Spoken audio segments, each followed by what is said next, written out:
Compare చేసుకున్నప్పుడు అలా ఎలా జరిగింది అనిపిస్తోంది. ఈ స్థాయిలో జనాదరణ ఉన్న ఒక వ్యక్తి, ఈ స్థాయిలో ప్రజల్లో అభిమానం ఉన్న వ్యక్తి, ఈ స్థాయిలో ప్రజలు ఆయన చూసేందుకు ఎగబడుతున్న సందర్భంలో 11 సీట్లకే ఎలా పరిమితమైపోయారు? అలా ఎలా జరిగింది? అలా ఎలా జరగడానికి సంబంధించిన అవకాశం ఉంది? ఎన్నికల్లో ఓడిపోయిన పార్టీలు, ప్రజల మద్దతు కోల్పోయిన పార్టీలు మళ్ళీ ప్రజల దగ్గరికి వెళ్ళడానికి 2 ఏళ్ళో 3 ఏళ్ళో సమయం తీసుకుంటాయి.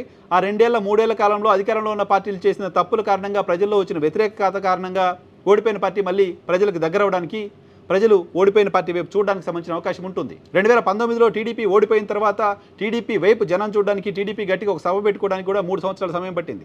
కానీ ఇప్పుడు జగన్మోహన్ రెడ్డి జనాల్లోకి వెళ్ళిన ప్రతి సందర్భంలో ఈ స్థాయిలో జనాలు రావడం, ఈ స్థాయిలో జనాలను ఆయన అకంపైన్ చేస్తూ పరిగెత్తడం, పైగా ప్రభుత్వం 18 రకాల నిబంధనలు విధించి జగన్మోహన్ రెడ్డి పర్యటనకు అనుమతించిన నేపథ్యంలో 10 వాహనాలు మినహా ఆయన కాన్వాయ్లో ఎవరు ఉండకూడదని ప్రభుత్వం, పోలీసులు చాలా పెద్ద ఎత్తున అక్కడ మోహరించున్న సందర్భంలో కూడా వాటన్నిటిని పట్టించుకోకుండా ఈ స్థాయిలో జనాలు జగన్మోహన్ రెడ్డి వెంట రావడం చూసిన తర్వాత ఎవరికైనా వస్తున్న సందేహం 2024 ఎన్నికల ఫలితాలు అలా ఎందుకు వచ్చాయి అని, ఎవరికైనా వస్తున్న డౌటు ఈ ఓట్లన్నీ ఏమైపోయాయి అని, ఎవరికైనా వస్తున్న డౌటు వీళ్ళంతా ఓట్లు వేయకుండా ఎక్కడికి పోయారు అని, లేదా వీళ్ళంతా వేసిన ఓట్లు ఏమైపోయాయి అని. ఎన్నికల సందర్భంలోనూ ఇదే స్థాయిలో జగన్మోహన్ రెడ్డి పర్యటనకు జనాలు రావడం చూసాం.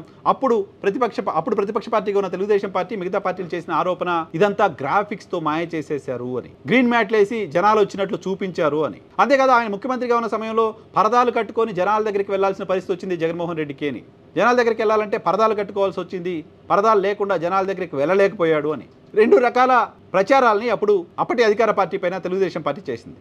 కానీ ఇప్పుడు జగన్మోహన్ రెడ్డి పర్యటనలో ఎక్కడ పరదాలు కట్టినట్టు కనపడట్లా, ఎక్కడ జనాల గ్యాదరింగ్కి వెహికల్గా పెట్టినట్టు కనిపించట్లా, ఎక్కడ గ్రీన్ మ్యాట్లు వేసే అవకాశం లేదు. మొత్తం పోలీసుల పర్యవేక్షణలోనే మొత్తం రహదారి అంతా ఉంది. స్టిల్ జనాలు వస్తున్నారు. ఎక్కడి నుంచి వస్తున్నారు? ఎలా వస్తున్నారు?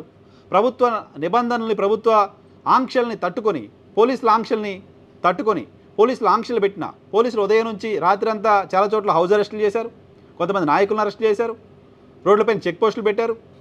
రెగ్యులర్గా తిరుగుతున్న బస్సుల్ని, వాహనాలని ఆపి మీరు ఎక్కడికి వెళ్తున్నారు, జగన్మోహన్ రెడ్డి పర్యటనకి వెళ్తున్నారు, ఇంకెక్కడికి వెళ్తున్నారని అడిగి మరీ తనిఖీలు చేసి మరీ ఎక్కడికక్కడ ఆపేశారు. స్టిల్ ఈ జనాలు ఎక్కడి నుంచి వస్తున్నారు? సో ఇవన్నీ చూసినప్పుడు వైఎస్ఆర్ కాంగ్రెస్ పార్టీకి సంబంధించిన శ్రేణులకే గతంలో 2024 ఎన్నికల ఫలితాలపైన అనుమానాలు ఉన్నాయి. కానీ ఇప్పుడు సామాన్య ప్రజలకు కూడా, పార్టీలకు సంబంధం లేని వాళ్ళకు కూడా, న్యూట్రల్స్ కూడా, ఆంధ్రప్రదేశ్ రాజకీయాలను బయట నుంచి గమనిస్తున్న వాళ్ళకు కూడా అనిపిస్తోంది అలా ఎలా జరిగింది అని. ఈ స్థాయి అభిమానం ప్రజల్లో ఉన్న వ్యక్తి కేవలం 11 సీట్లకు ఎలా పరిమితమైపోయాడా లాంటి చర్చ మరోసారి జగన్మోహన్ రెడ్డి జనాల దగ్గరికి వెళ్ళిన సందర్భంగా కనపడుతోంది.